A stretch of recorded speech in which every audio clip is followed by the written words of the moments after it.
सभी को स्नेह भरा नमस्कार। दीपावली से 2 दिन पहले धनतेरस का पर्व मनाया जाता है। इस साल 10 नवंबर 2023 को धनतेरस है। धनतेरस के दिन भगवान धनवंतरी, माँ लक्ष्मी और कुबेर देव जी का पूजन किया जाता है। साथ ही धनतेरस के दिन सबसे ज्यादा खरीदारी की धूम होती है। धनतेरस के दिन नई चीजों को खरीदना बेहद ही शुभ माना जाता है। मान्यता है कि इस दिन जो भी चीजें खरीदी जाती हैं उसमें 13 गुना वृद्धि होती है। जी हाँ, इसलिए लोग धनतेरस के दिन वाहन, सोना, चांदी और बर्तन इत्यादि खरीदते हैं। आजकल बढ़ती महंगाई की वजह से सोना, चांदी या फिर महंगी चीजें खरीद पाना हर किसी के लिए संभव नहीं होता है।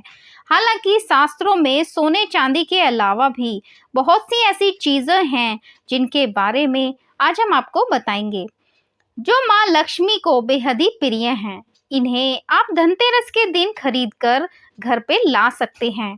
चलिए जानते हैं उन चीजों के बारे में। धनतेरस पर आप झाड़ू खरीद कर ला सकते हैं। जी हाँ, झाड़ू का संबंध माँ लक्ष्मी से माना जाता है। ऐसे में इस दिन धनतेरस पर यदि आप सोना चांदी नहीं खरीद सकते तो झाड़ू अवश्य ही खरीद कर अपने घर पर लाएं। आपके लिए बेहद ही यह शुभ होगा। कहते हैं कि धनतेरस के दिन झाड़ू खरीदने से माँ लक्ष्मी की विशेष कृपा प्राप्त होती है। जी हाँ, धनतेरस पर आप गोमती चक्र भी खरीद सकते हैं। गोमती चक्र माँ लक्ष्मी को बेहद ही प्रिय होते हैं। धनतेरस के दिन गोमती चक्र जरूर खरीदकर अपने घर लाएं और शाम को माँ लक्ष्मी की पूजा के समय गोमती चक्र पूजा में अवश्य रखें। इसके बाद गोमती चक्र को उठा करके तिजोरी में रख दें।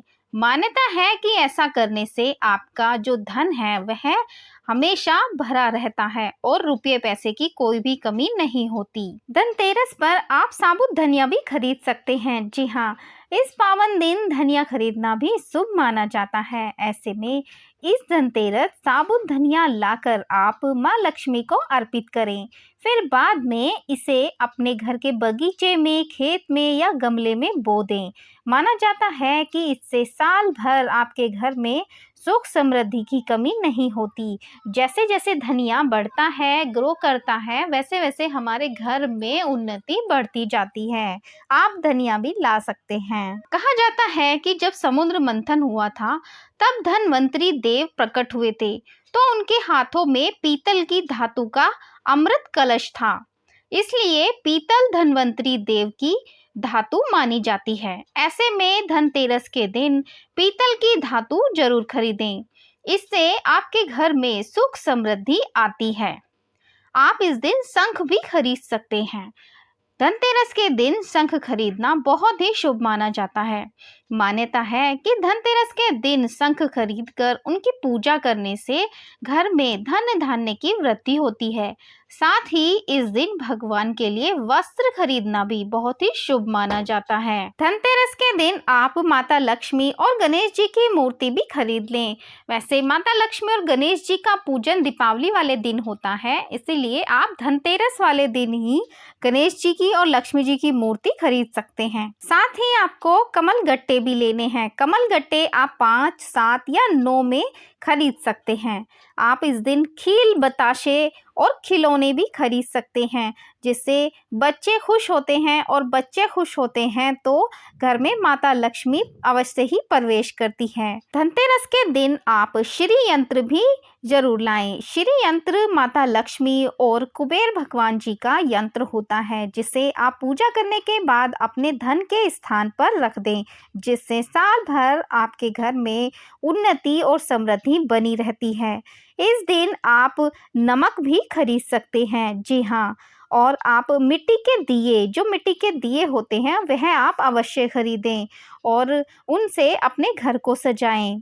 आप इस दिन कछुआ भी ला सकते हैं। आप कछुआ अगर धातु का हो तो बहुत ही अच्छा है। आप इस दिन धातु का कछुआ भी ले सकते हैं। धनतेरस के दिन अपने दरवाजे पर लगाने के लिए आप शुभ लाभ और तोरण भी अवश्य ले लें और माता रानी लक्ष्मी के चरण भी आप अवश्य ले लें। ये सभी सामान बहुत ही आसान और सस्ते भी होते हैं, जिन्हें आप लाकर माता लक्ष्मी की पूजा कर सकते हैं। आप ये सभी सामान अपने घर खरीद कर लाएं और माता लक्ष्मी और गणेश जी की पूजा करें, विधिवत पूजा करें और प्रार्थना करें कि वह आपकी प्रार्थना स्वीकार करें। आप सुनते हैं धनतेरस की कथा। एक दिन भगवान विष्णु मृत्युलोक में विचरण करने के लिए लक्ष्मी जी के साथ भूमंडल पर आए। कुछ देर बाद लक्ष्मी जी से बोले, मैं दक्षिण दिशा की ओर जा रहा हूँ, तुम उधर मत देखना। यह कहकर जो ही भगवान जी ने राह पकड़ी, त्यों ही लक्ष्मी जी पीछे पीछे चल पड़ी। कुछ ही दूर पर सरसों का खेत दिखाई दिया। उसके बाद ईंख तोड़कर चूसने लगी। तत्क्षण भगवान लौट आए और यह देखकर लक्ष्मी जी पर क्रोधित होकर शाप दिया कि जिस किसान का यह खेत है, 12 वर्ष तक तुम उसकी सेवा करो। ऐसा कहकर भगवान क्षीर सागर चले गए और लक्ष्मी जी ने किसान के यहाँ जाकर उसे धन धान्य से पूर्ण कर दिया। तत्पश्चात 12 वर्ष के बाद लक्ष्मी जी जाने के लिए तैयार हुई, किंतु किसान ने रोक लिया। भगवान जब किसान के यहाँ लक्ष्मी जी को बुलाने आए तो किसान ने लक्ष्मी को नहीं जाने दिया। तब भगवान बोले, तुम परिवार सहित गंगा जी जाकर स्नान करो और इन कोड़ियों को भी जल में छोड़ देना।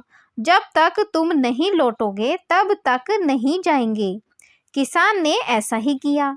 जैसे ही उसने गंगा में कोड़ियां डाली, वैसे ही गंगा जी में से 4 चतुर्भुज निकले और कोड़ियां लेकर चलने को उद्यत हुए।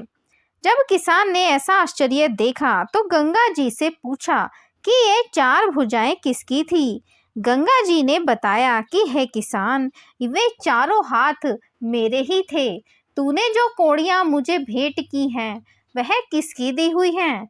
किसान बोला, मेरे घर में 2 सज्जन आए हुए हैं, उन्होंने ही दी है। गंगा जी बोली, तुम्हारे घर जो स्त्री है वह लक्ष्मी जी है और जो पुरुष हैं वह विष्णु भगवान हैं।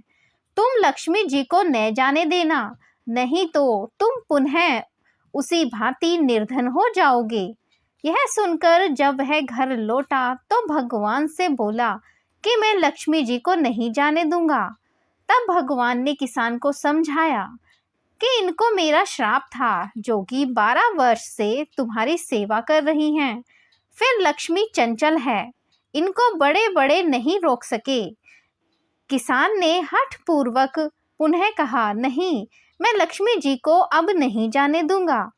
इस पर लक्ष्मी जी ने स्वयं कहा कि हे किसान, यदि तुम मुझे रोकना चाहते हो तो सुनो, कल तेरस है, तुम अपना घर स्वच्छ रखो, रात्रि में घी का दीपक जला कर रखना, तब मैं तुम्हारे घर आऊंगी।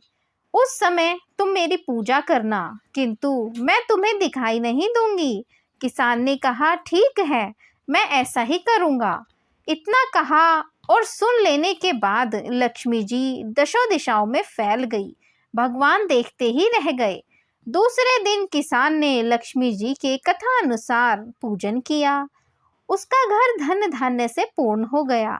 इसी भांति वह हर वर्ष तेरस के दिन लक्ष्मी जी की पूजा करने लगा। उस किसान को ऐसा करते देखकर कितने ही लोगों ने पूजा करना शुरू कर दिया। हे लक्ष्मी देवी और श्री विष्णु भगवान जी, आपको प्रणाम है। जिस तरह से आपने किसान को सभी धन्य धान्य से परिपूर्ण किया, उसी तरह हम सभी को भी धन्य धान्य से परिपूर्ण करना। यह थी धनतेरस की कथा।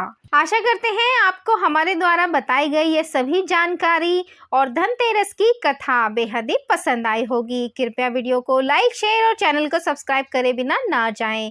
आप सभी का दिन शुभ हो, आप सभी खुश रहें, स्वस्थ रहें, बहुत ही प्रसन्नचित रहें। आप सभी को दीपावली की ढेर सारी शुभकामनाएं। आप सभी का दिन शुभ हो। धन्यवाद।